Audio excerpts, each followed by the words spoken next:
છોટાઉદેપુર જિલ્લાના હોમગાર્ડ કર્મચારીનું અકસ્માતમાં થયું મોત। છોટાઉદેપુર જિલ્લાના એક હોમગાર્ડ કર્મચારી તરીકે ફરજ બજાવતા રાઠવા ગુલાબભાઈ સૈલુભાઈ ઉંમર વર્ષ 40નું છોટાઉદેપુર જિલ્લાના લુણી ગામ પાસે અજાણ્યા વાહનની ટક્કર લાગતા અકસ્માત થતા મોત નીપજ્યું।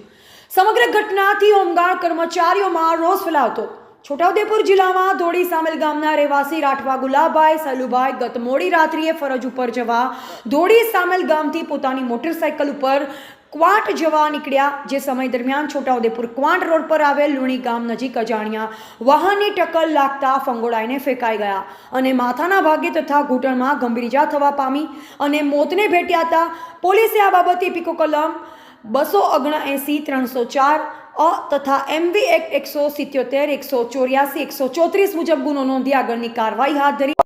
મારું નામ રાઠવા પોપટભાઈ સેલુભાઈ।